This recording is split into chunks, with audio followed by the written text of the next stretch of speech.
샬롬, 평안하셨습니까? 오늘은 십계명에 대해서 좀 살펴보고자 합니다. 우리가 십계명 하면은 출애굽하면서 시내산에서 받은 계명이죠. 자, 우리 출애굽기를 보겠습니다. 출애굽기 20장. 출애굽기 20장에 이 십계명에 대한 말씀이 기록되어 있는데요. 자, 그 중에서도 두 번째 4절입니다. 4절. 출애굽기 20장 4절. 너를 위하여 새긴 우상을 만들지 말고 또 위로 하늘에 있는 것이나 아래로 땅에 있는 것이나 땅 아래 물속에 있는 것에 아무 형상이든지 만들지 말며 그것들에게 절하지 말며 그것들을 섬기지 말라. 이것이 몇째 계명이라고요? 둘째 계명이에요. 둘째 계명. 지금 이스라엘이 애굽을 떠나서 가고자 하는 곳이 어디입니까? 가나안이죠. 근데 이 가나안 사람들이 가장 잘못하고 있는, 죄를 짓고 있는 것 중에 하나가 뭡니까? 바로 우상 숭배입니다. 우상 숭배. 우상 숭배. 자, 이 둘째 계명에서 세 가지의 명령이 주어졌어요. 뭡니까? 세 가지. 첫째, 뭐라고요? 우상을 만들지 말고. 두 번째, 그것들에게 절하지 말며. 세 번째, 그것들을 섬기지 말라. 근데 우리는 뭐는 간과해 버리냐면은 우상을 만들지 말라는 간과하고요. 뭐만 안 하고 절하지 않고 그 다음에는요. 섬기지 않으면 우상이 아니다. 이렇게 생각을 해요. 근데 사실 여기서 말하는 우상은 아이돌이 아닙니다. 아이돌. 이미지, 형상. 너를 위하여 뭐를 만들지 말고 새긴 우상을 만들지 말고. 그리고 그 다음이 설명인데 위로 하늘에 있는 것이나 아래로 땅에 있는 것이나 땅 아래 물속에 있는 것에 아무 뭐도 형상이든지 만들지 말라. 근데 사실은 형상을 제일 잘 만드는 게 또 교회예요. 뭐를 만들어 놨죠? 십자가. 근데 형상을 만들지 말라 그랬어요. 형상. 뭐 동물, 물고기, 새 형상이 아니라 어떤 형상이든지 하늘에 있는 것이든지 땅에 있는 것이든지 물속에 있는지 아무 어떤 형상도 형상을 만들어서는 안 돼요. 근데 이게 제가 생각을 해보니까요. 하나님께서 인간을 창조하실 때를 한번 보십시다. 창세기 2장 7절. 창세기 2장 7절입니다. 여호와 하나님이 흙으로 사람을 지으시고 생기를 그 코에 불어넣으시니 사람이 생명이 된지라. 예. 자, 사람이 만들어지는 과정이 있어요. 다른 피조물들은 과정이 없어요. 그냥 빛이 있으라. 그럼 있고, 그 다음에 물고기도 있고, 뭐 다 그냥 말씀으로 창조하셨다지 과정은 생략되어 있어요. 그런데 인간은 만드는 과정까지 설명이 되어 있어요. 첫 번째 뭐를 했죠? 말 그대로 흙으로 사람의 형상을 만들었어요. 근데 이게 사람입니까? 아직 사람이 아니에요. 형체는 갖췄어요. 보통 사람이 죽으면 뭐가 되죠? 이렇게 되는 거예요. 형체는 있어요. 근데 뭐가 없어요?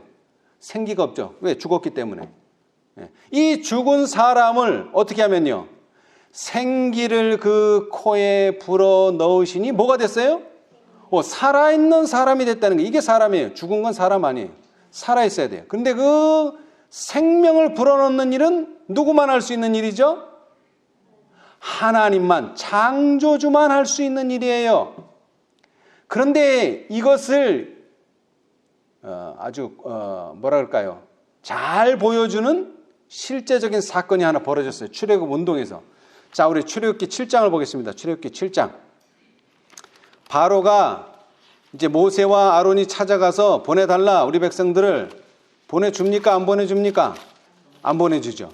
그래서 뭐가 떨어지기 시작하죠? 재앙들이 하나씩 떨어지기 시작해요. 자, 그 중에 하나가 7장인데요. 자, 7장 10절, 출애굽기 7장 10절. 재앙이 떨어지기 전에 경고를 줍니다. 재앙부터 주는 게 아니에요. 경고. 왜냐? 나는 누구로부터 왔다? 하나님. 하나님은 어떤 분? 창조주. 형상을 만드는 정도가 아니라 형상에다 뭐를 불어넣을 수 있는 분? 생기를 불어넣을 수 있는 분. 자, 7장 10절로 12절 한번 읽어보세요. 모세와 아론이 바로에게 가서 여호와의 명하신 대로 행하여 아론이 바로와 그 신하 앞에 지팡이를 던졌더니 뱀이 된지라. 바로도 박사와 박수를 부르매 그 애굽 술객들도 그 술법으로 그와 같이 행하되 각 사람이 지팡이를 던지매 뱀이 되었으나 아론의 지팡이가 그들의 지팡이를 삼키리라. 예, 자, 모세와 아론이 좋은 말로 권했어요. 우리 백성들을 보내달라. 들어요? 안 들어요? 안 들어요. 그래서 나는 하나님이 보냈다. 하나님은 어떤 분? 창조의 능력을 가진 분. 그것을 보여주는 사건이 뭐예요? 지팡이를 던졌더니 뭐가 됐다고요? 뱀이 됐어요. 이게 마술입니까? 마술 아니에요. 실제로 뱀이 된 거예요. 실제 뱀. 그런데 박수들도 어떻게 했어요? 이것을 보더니 자기들도 지팡이를 던지니까 뭐가 됐어요? 뱀이 되었어요. 근데 한두 마리가 아니에요. 각 사람이 박수가 여러 명 왔을 텐데 그 각 사람마다 자기가 가지고 있는 지팡이를 던지니까 다 뱀이 돼요. 그런데 이 아론의 지팡이가 그들의 지팡이를 뭐 했다고요? 삼키니라. 삼켜버렸어요. 성경은 그냥 이렇게 간단하게 기록했지만 예언의 시는 이것을 분명하게 기록했어요. 자, 우리 부조와 선지자를 보겠습니다. 부조와 선지자. 사단도 뭐는 만들 수 있어요? 형상까지는 만들어낼 수 있어요. 형상까지는. 근데 뭐가 없어요? 생기는 없어요. 자, 부조와 선지자 264페이지, 구속의 역사 124페이지, 오른쪽 단, 첫 번째 문단. 자, 제가 읽어볼게요. 술객들은 실제로 그들의 지팡이를 뱀으로 만들지는 뭐했다? 못했다. 실제 뱀이 아니에요. 그럼 뭐예요? 모양만 뱀이에요. 모양만 뱀. 큰 사기꾼의 조력을 받아. 큰 사기꾼 누구죠? 사단. 사단의 조력, 도움을 받아 마술로서, 여러분 우리 마술이라는 말 하잖아요. 마술. 야, 그거 참 희한하다. 마술이다. 그게 뭐라는 거야 이게? 눈속임이라는 거야. 실제가 아니에요. 그것은 실제가 아니에요. 사람이 죽었다가 살아난다. 그거 실제가 아니에요. 그렇게 보이는 것뿐이고, 그 다음에 없어졌던 게 살아나고 종이가 새가 되고, 이거 마술이라는 건 뭐예요? 그렇게 보이는 거지 정말로 종이가 새가 되는 거 아니에요. 그런데 이 당시 출애굽 당시에도 모세는 정말로, 아론의 지팡이는 정말로 지팡이가 뭐가 됐다고요? 뱀이 됐어요. 그런데 술객도 이것을 모방을 했는데 뱀으로, 그들의 지팡이를 뱀으로 만들지는 못했다. 큰 사기꾼의 조력을 받아 마술로서 그들은 그렇게 보이도록 할 수 있었다. 사단의 능력으로는 지팡이가 산 뱀이 되게 할 수 없다. 왜 없어요? 피조물이기 때문에 그래요. 피조물. 악의 임금은 타락한 천사로 온갖 지혜와 능력을 가지고 있었지만 뭐 할 능력? 창조할 능력이나 생명을 줄 수 있는 능력은 가지지 못했다. 이것은 누구에게만? 하나님께서만 가지신 고유 권한이다. 여러분, 모든 종교마다 뭐가 있습니까? 모든 종교마다 경전이 있죠. 경전. 그런데 그 모든 경전, 모든 종교의 경전을 다 읽어봐도 내가 세상을 창조했다 이런 경전은 어디밖에 없어요? 성경밖에는 없어요. 기독교밖에는 없어요. 그 부처님도 내가 세상 만들었다 그런 얘기 없어요. 왜? 안 만들었으니까. 없어요. 오직 누구만? 하나님만 내가 세상을 창조했다. 이 내용이 경전에 기록되어 있어요. 자, 그러므로 이 창조의 능력은 누구만이 가진? 창조주 하나님만이 가진 고유한 권한이다. 그러나 사단은 자기의 능력으로 할 수 있는 모든 것을 다해서 뭐를 만들어냈다? 모조품, 뭐 없는, 생명 없는 모조품, 모양만 같은 모조품, 수박에 줄거는 모조품, 호박에다 줄거는 수박 같은, 그러나 수박은 아니죠. 인간의 눈에는 지팡이가 뱀으로 변한 것처럼 보였다. 그렇기 때문에 바로와 그의 신하들은 그것들을 사실로 믿었다. 외견상으로 볼 때 그 뱀들은 모세가 만든 뱀과 아무 다른 차이가 없었다. 여호와께서 참 뱀이 거짓 뱀들을 삼키도록 하셨으나 이것까지도 바로는 하나님의 능력으로 된 일이 아니요 다만 모세가 행한 마술이 그의 종들의 그것보다 마술보다 우월한 결과라고 생각하였다. 모세도 뭐라는 거예요? 이거 마술이다. 이거 마술. 하나님의 능력 아니고 마술이다. 그런데 네 마술이 좀 세구나. 이 정도로만 인식했다는 거예요. 여러분, 이 계명 10가지는 누구를 위해서 주어진 겁니까? 인간이 이 계명을 통해서 의로워질 수도 있고 또 뭐 될 수도 있고 불의한 자가 될 수도 있어요. 그런데 이 계명이 자세히 보면 누구를 의식하고 만들었어요, 지금? 사단이 뭐는 할 수 있다고요? 형상은 만들 수 있어요. 그래서 뭐를 만들지 말라. 우상을 만들지 말라는 거예요. 그런 걸로 기만하지 말라는 거예요. 왜? 뭐는 줄 수 없기 때문에. 생명은 줄 수 없기 때문에 모양을 자꾸 만들려고 애쓰지 마라. 그 다음에 더 나아가서 형상을 만들지 않을 뿐만 아니라 뭐 하지 말라? 거기에 절도 하지 말고 그 다음에는요. 결론적으로 섬기지도 말라.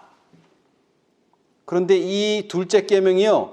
언제 가서 더 확실하게 드러나냐 하면 예수님의 재림 전에 있을 마지막 사건 에서 나타나는 거예요. 이제. 자, 우리 계시록 13장을 보겠습니다. 우상을 만들지 말라 그랬는데 어떤 일이 벌어지나 봅시다. 계시록 13장 14, 15절 한번 읽어보세요. 짐승 앞에서 받은 바 이적을 행함으로 땅에 거하는 자들을 미혹하며 땅에 거하는 자들에게 이르기를 칼에 상하였다가 살아난 짐승을 위하여 우상을 만들라 하더라. 어허, 뭐를 만들라고요? 분명히 뭐 하지 말라 그랬는데 우상을 만들지 말라 그랬는데 뭐를 만들어요? 우상을 만들어요. 자, 그런데 이 우상을 만드는 주체가 어디에 있습니까? 11절 내가 봄에 또 다른 짐승이 땅에서 올라오니 새끼 양같이 두 뿔이 있고 용처럼 말하더라. 저가 먼저 나온 짐승의 모든 권세를 그 앞에서 행하고 땅과 땅에 거하는 자들로 처음 짐승에게 경배하게 하니 곧 죽게 되었던 상처가 나은 자니라. 큰 이적을 행하되 심지어 사람들 앞에 불이 하늘로부터 땅에 내려오게 하고 이제 뭐를 만드는 거예요? 이제 그런 이적을 보여주면서 짐승을 위하여 우상을 만들라. 분명히 하나님께서 우상 만들지 말라 그랬는데 근데 이제 뭐가 따라갑니까? 3가지 하지 말라 그랬죠. 둘째 계명이. 첫째, 우상을 만들지 말고. 두 번째, 절하지 말고. 세 번째, 섬기지 말라. 근데 보세요. 15절 저가 권세를 받아 그 짐승의 우상에게 뭐를 주어? 생기를 줘. 근데 이게 하나님이 주는 생기하고는 달라요. 이제 나중에 말씀드리겠는데 자, 그 짐승이 생기를 받아서 뭐 합니까? 생기를 받았어요. 그 짐승의 우상이. 그래 뭐 해요? 말을 하는 거예요. 이 우상이 말을 해. 말을. 뭘 받아서? 생기를 받아서. 그리고 또 짐승의 우상에게 뭐? 경배하지 아니하는. 그러니까 뭐를 강요하는 거예요 이제? 경배하게 하는 거예요. 경배. 또 다른 말로 하면 섬기게. 그래서 경배하지 아니하는 자는 몇이든지 다 뭐? 죽이게 하더라. 예. 결국 사단이 우상을 만들게 하고 그 다음에 뭐 하게 하고요? 예, 섬기게 하고요. 예, 그 다음에는요. 예, 경배하게 하고 섬기게 하고 예, 절하게 하고 섬기게 하고 그것이 사단의 목적이에요. 그래서 하나님께서는 이것을 잘 아시기 때문에 아예 뭐부터 만들지 말라. 우상, 형상도 만들지 말라. 그래서 그것들에게 절도 하지 말고 당연히 그것들을 섬기지도 말라고 말씀을 하셨어요. 그런데 하나님께서는 그렇게 섬긴다고 해서 어떻게 하시지는 않죠. 물론 심판은 받겠지만은요. 그런데 이 짐승의 우상에게 경배하지 않으면 어떻게 한다고 협박을 합니까? 죽인다. 사단은 강제적으로 요구합니다. 그러나 하나님께서는요. 자유의지를 주셔서 스스로 선택하게 하세요. 이것이 차이점이에요.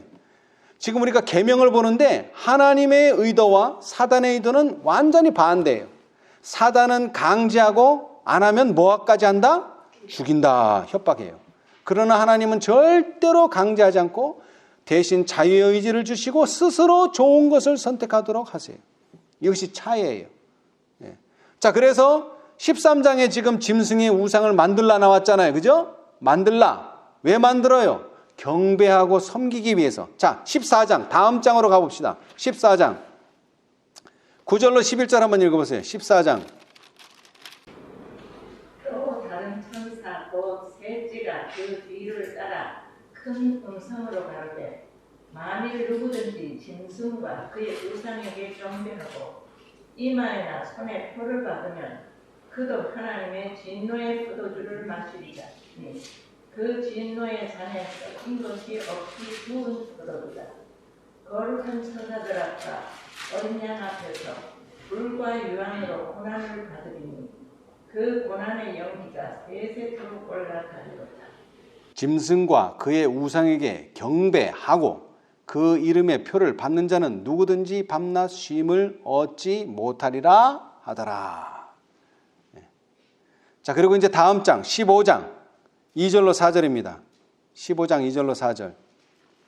또 내가 보니 불이 섞인 유리바다 같은 것이 있고 짐승과 그의 우상과 그의 이름의 수를 이기고 벗어난 자들이 유리바닷가에 서서 하나님의 검은 고를 가지고 하나님의 종 모세의 노래 어린 양의 노래를 불러가로되 주 하나님 곧 전능하신 이시여 하시는 일이 크고 기이하시도다. 만국의 왕이시여 주의 길이 의롭고 참되시도다. 주여 누가 주의 이름을 두려워하지 아니하며 영화롭게 하지 아니하오리이까.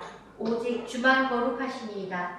주의 의로우신 일이 나타났음에 만국이 와서 주께 경배하리이다 하더라. 아멘. 우리는 누구께 경배해야 돼요? 의로우신 하나님. 우리를 선하게 만드시고 우리를 변화시켜서 하늘에 적합한 자로 만들어지는 그 하나님께 경배를 해야지 짐승이나 그의 우상에게 경배를 해서는 안 된다. 그런데 그렇게 하는 사람들이 있어요, 없어요? 있죠. 이제 16장, 다음 장. 이제 그런 사람들에게 뭐가 내리기 시작합니까? 16장 2절. 예. 첫째가 가서 그 대접을 땅에 쏟으며 악하고 독한 헌대가 짐승의 표를 받은 사람들과 그 우상에게 경배하는 자들에게 나더라. 13, 14, 15, 16에 걸쳐서 우상을 섬기지 말도록 하고 그 우상을 섬기면 어떻게 된다는 경고를 14장에서 했지만 그렇게 듣지 않는 자들은 결국 16장에 가서 재앙을 맞이하게 될 것이다. 이 마지막 사건들이 나와요. 그렇죠? 그런데 그것은 이미 둘째 계명, 하나님의 10계명 중에 둘째 계명에 이미 기록이 돼 있었다 이 말이에요. 하나님의 존재는요, 하나님의 형상이 아니라 하나님의 임재라 이렇게 예언하시는 표현이죠. 임재. 그런데 오늘날 이 세상에 있는 교회들은요, 하나님의 임재가 없는데 하나님이 계시다고 하면 거기에는 뭐가 있다는 거예요? 우상이 있다 이 말이에요. 우상. 그래서 예수님은 마지막으로 제자들, 특히 믿음이 연약한 또 의심이 많은 도마에게 뭐라고 말씀하셨어요? 요한복음 20장 29절. 예수께서 가라사대 너는 나를 뭐한고로? 본고로 믿느냐? 보지 못하고 믿는 자들은 뭐되도다? 복되도다 하시니라. 복되다 하셨어요. 그리고 지금 우리가 읽고 있는 게 지금 10계명인데 그중에 둘째 계명을 읽었는데 이 둘째 계명은요 5절로 6절에 특별한 말씀이 기록되어 있어요. 뭐 하라, 뭐 하지 말라 이런 명령만 기록된 게 아니에요. 20장 출애굽기 20장 5절로 6절을 보니까 5절 후반부에 나 여호와 너의 하나님은 질투하는 하나님인즉 나를 미워하는 자의 죄를 갚되 아비로부터 아들에게로 3, 4대까지 이르게 하거니와 나를 사랑하고 내 계명을 지키는 자에게는 1000대까지 은혜를 베푸느니라. 여러분 계명을 범하는 자에게는 뭐를 준다고요? 벌을 줘요. 죄를 갚는다 그랬으니까. 그런데 계명을 지키는 자는요 오히려 상을 받아요. 근데 얼마나 큰 상을 받습니까? 벌 받는 것보다. 자, 죄는 죄의 값은 겨우 3, 4대만 물으시지만 이 계명을 지키는 자들은요 1000대. 그래서 제가 계산하기 쉽게 1000 나누기 4 했더니 250이 나와. 250. 그러니까 벌은 조금만 주고 상은요 어마어마하게 크게 준다는 거예요. 그런데 그 기록이 어디에 있다고요? 둘째 계명 속에 들어있다는 것입니다. 둘째 계명. 왜? 하나님과 그러니까 창조주와 피조물의 분명한 구분은 여기 있다는 거예요. 피조물은 형상은 만들 수 있어요. 근데 뭐는 줄 수 없어요? 생기는 절대로 줄 수 없어요. 생기는. 그런데 하나님은요. 형상을 만드실 뿐만 아니라 그 형상 속에 생기를 넣어서 생명이 되게 하실 수 있는 분이에요. 자, 그래서 그것을 설명하는 게 바로 넷째 계명이에요. 이제 둘째를 했죠. 이번엔 넷째 계명. 여러분이 잘 아시는 것처럼 출애굽기 20장 8절 안식일을 기억하여 거룩히 지키라. 이것은 넷째 계명입니다. 그리고 11절에는 이는 엿새 동안에 나 여호와가 하늘과 땅과 바다와 그 가운데 모든 것을 만들고 제7일에 쉬었음이라. 다시 강조합니다. 이 세상에 많은 종교가 있지만 세상을 창조했다고 가르치는 종교는 기독교밖에는 없습니다. 그렇죠? 자, 우리 부자 선지자 다시 보겠어요. 부자 선지자. 그래서 이 안식일은 뭐를 기억나게 해주는 거예요? 창조, 하나님의 창조의 능력. 자, 307페이지. 부조화 선지자 307페이지. 307페이지. 안식일은 새로운 제도로서가 아니라 한번 읽어보세요. 안식일은 새로운 제도로서가 아니라 창조 때에 이미 제정된 것으로 소개되었다. 그것은 창조주의 업적을 기념하는 것으로 기억해서 지켜야 한다. 그것은 하나님의 천지의 창조주로 지적하고 참 하나님과 거짓 신들을 구별시켜 줍니다. 자, 보세요. 안식일은 뭐라고요? 참 하나님과 거짓 신들을 구별하게 해주는 날이에요, 이게. 그래서 중요한 거예요. 이 사단의 날인지, 하나님의 날인지, 사단의 능력인지, 하나님의 능력인지 분명한 구별을 이 안식일을 통해서 우리는 할 수 있어요. 자, 계속 읽어보세요. 제7일을 지키는 사람들은 그 같은 행동으로 그들이 다 여호와를 예배하는 자들임을 나타낸다. 그리하여 이 땅 위에 그분을 섬기는 사람들이 존재하는 한 안식일은 하나님께 대한 사람의 충절의 표가 된다. 이 넷째 계명은 10계명 중에 입법자의 이름과 직함이 들어있는 유일한 계명이다. 그것은 또 누구의 권위로 율법이 주어졌는지를 보여주는 유일한 계명이다. 그러므로 이 계명을 율법의 진정성과 구속력의 증거로서 그분의 율법에 찍힌 하나님의 인을 포함하고 있다. 예, 자, 분명히 둘째 계명에서 형상을 만들지 말라, 우상을 만들지 말라. 근데 사단이 만들었어요. 그런데 그게 모세가 만든 거나 술객이 만든 거나 똑같으니까 사람들이 이제 구분이 안 돼. 분명히 만들긴 만들었는데. 그러니까 이제 한 번 더 강조해서 넷째 계명에서 안식일을 말씀하심으로 분명히 창조주와 참 하나님과 거짓 신들을 분명하게 구분할 수 있는 기준을 보여준 거예요, 이제. 그렇죠? 예. 그랬는데도 부족하니까 이제 6째 계명으로 갑시다. 6째 계명. 뭐하지 말지니라? 출애굽기 20장 13절. 뭐하지 말지니라? 6째 계명. 살인하지 말지니라. 자, 그런데 예수님의 사단에 대한 설명 가운데, 자, 요한복음 8장 44절 누가 한번 읽어보세요. 요한복음 8장 44절. 너희가 너희 아비 마귀에게서 났으니 너희 아비의 욕심을 너희도 행하고자 하느니라. 저는 처음부터 살인한다요 진리가 그 속에 없으므로 진리에 서지 못하고 거짓을 말할 때마다 제 것으로 말하나니 이는 제가 거짓말장이요 거짓의 아비가 되었음이니라. 예. 자, 여러분, 오늘날 일어나는 대부분의 범죄, 어떤 부도덕한 일들이 원인이 뭡니까? 욕심입니다. 욕심. 그렇죠? 자, 너희는 너희 아비 마귀에게서 났으니 너희 아비의 무엇을?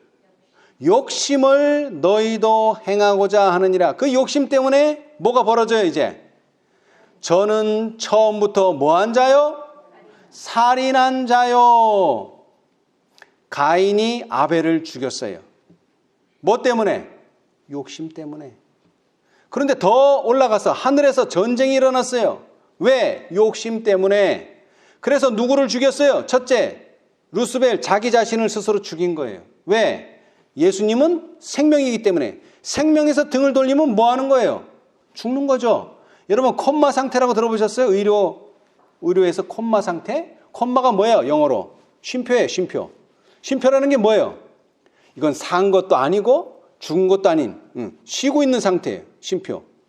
그런데 뭐만 떼면, 생명 유지 장치만 떼는 순간 어떻게 돼요? 죽는 거예요. 왜? 그 생명 유지 장치가 말 그대로 그 사람의 생명을 유지시켜 주기 때문에. 근데 하나님이 생명인데 그 생명에서 돌아서면 뭐예요? 죽는 거죠, 뭐. 근데 자기만 죽으면 괜찮아요. 근데 어떻게 해요? 하늘 천사들의 3분의 1을 죽였어요, 또. 그죠? 자기 편으로 끌어들여서. 그 다음 이걸로 끝났으면 또 좋은데 그게 아니에요. 지구에 와가지고는 뭐예요? 지구에 태어난 첫 조상인 아담과 하와를 죽였어요. 기만으로. 그 다음에는요, 아담과 하와의 모든 후손들이 다 죽을 운명에 처하게 됐어요.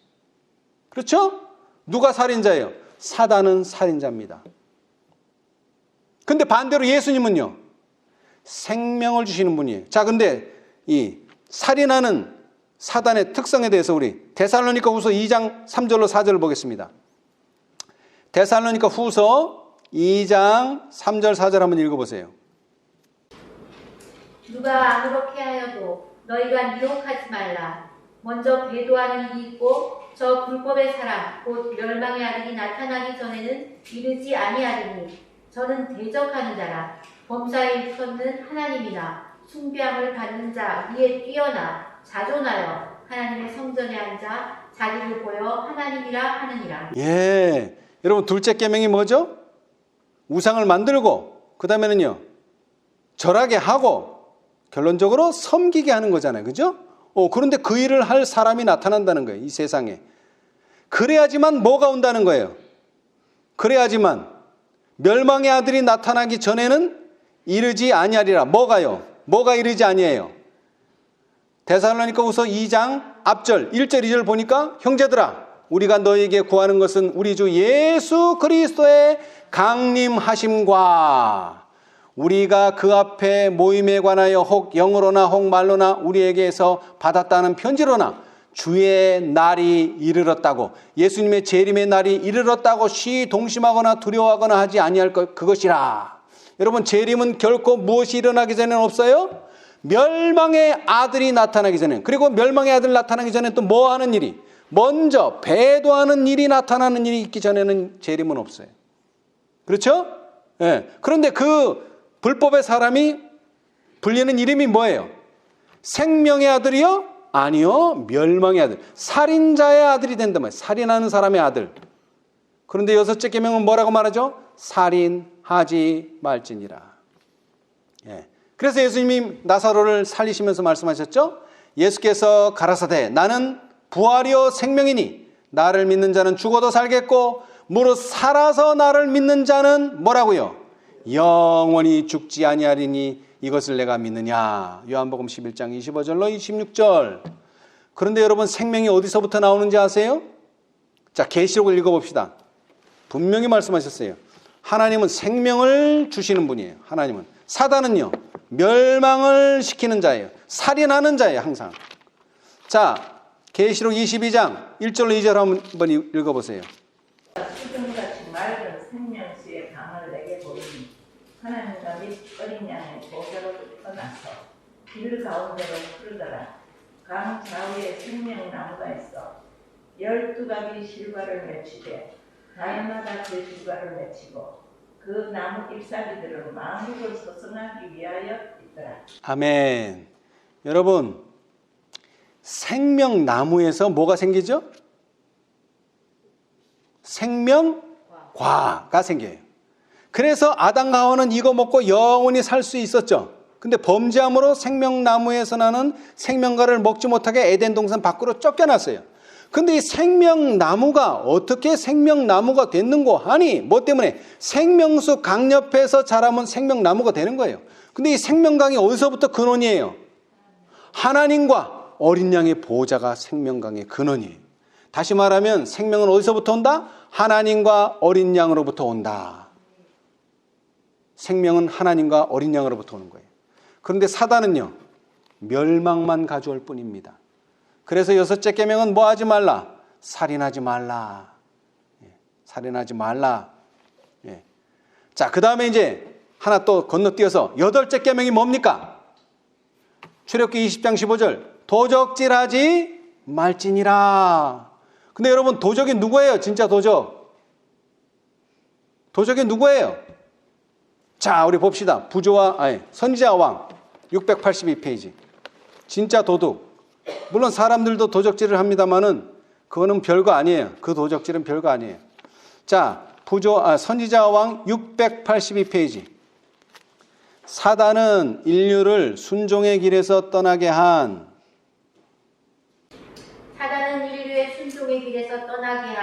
그의 성공적인 방법으로 이 세상 신이 되었다.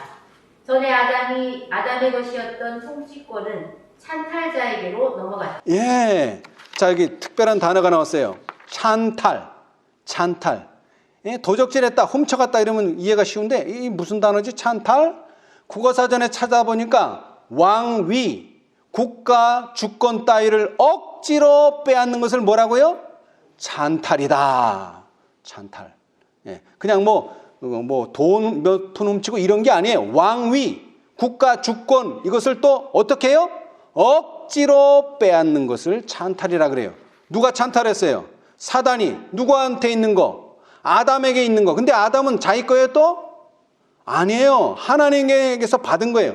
하나님의 아들에게서 받은, 예수님에게서 받은 그 통치권을 가지고 있었는데 이 통치권을 기만을 통해서 누구한테? 사단에게 빼앗겼어요. 찬탈당했어요. 도적질을 당했어요. 자, 그 다음 읽어보세요. 그러나 하나님의 아들은 죄의 삭슬 갚아 인류를 구속할 뿐 아니라 상실된 통치권을 회복시키기 위하여 이 세상에 오시겠다는 제의를 하셨다. 미가가 내 양떼의 망대요 딸 시온의 산이여 이전 권능 곧 딸 예루살렘의 나라가 내게로 돌아오리라 고 말하면서 예언한 것은 이 회복에 대해서이다. 사도 바울은 그것을 그 얻으신 것을 구속하시는 것이라고 언급하였다. 그리고 시편 기자가 의인이 땅을 차지하며 거기 영영이 거하리로다 라고 선언했을 때에 인류가 본래 가졌던 그 유업이 마침내 회복될 것을 생각하였다. 아멘. 여러분, 이 구속의 경륜이라는 게 간단히 말하면 뭐예요? 도적질 당한 것을 도로 찾아오는 거예요. 도적질. 누가 훔쳐갔어요? 사단이 이 세상의 통치권을 찬탈했어요. 그렇죠? 그런데 누가 찾아오셨어요? 십자가에서 예수님께서 찾아오셨어요. 원래 이것은 하나님의 것이었었어요.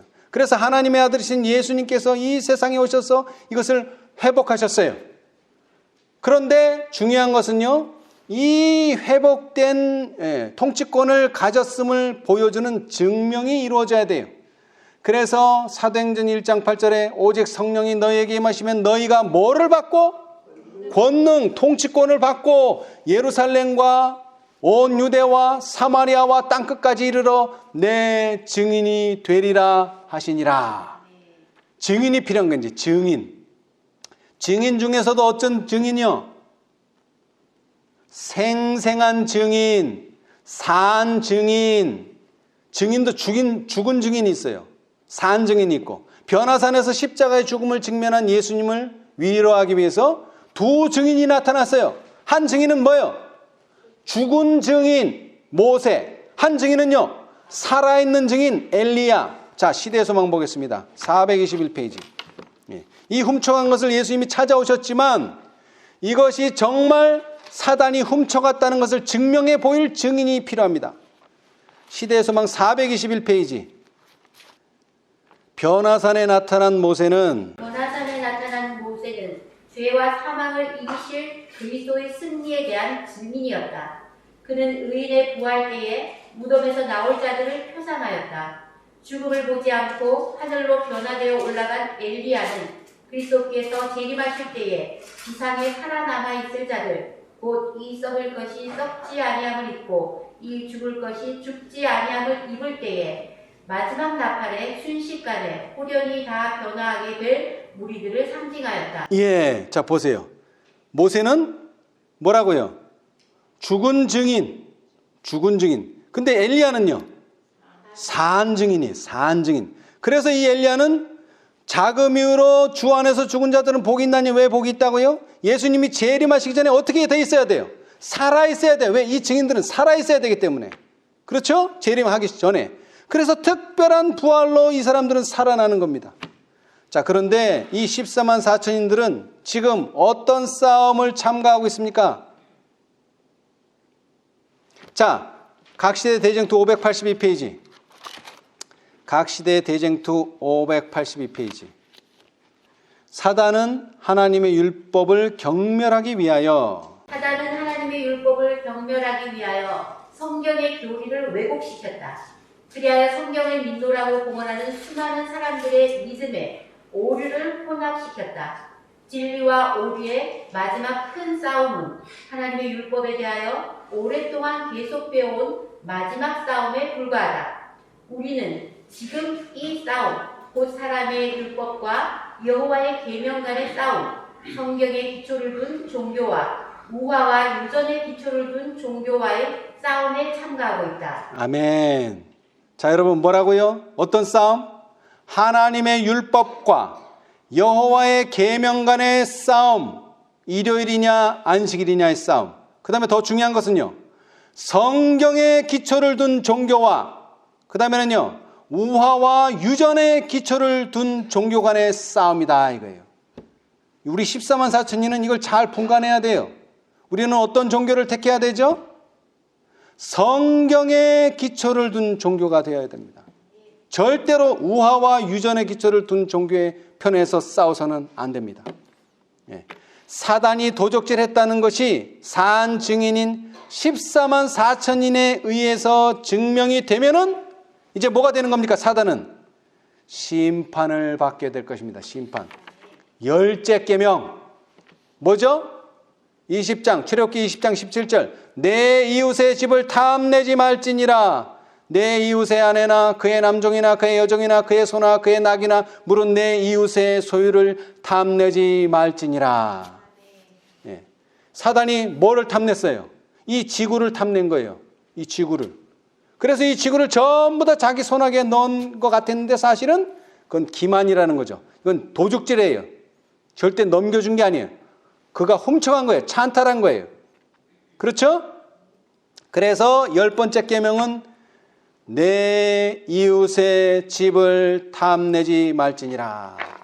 요한복음 8장에서도 말했지만 사단의 근본적인 문제는 뭐예요? 너희 아비의 욕심을 너희도 행하고자 하느니라. 욕심.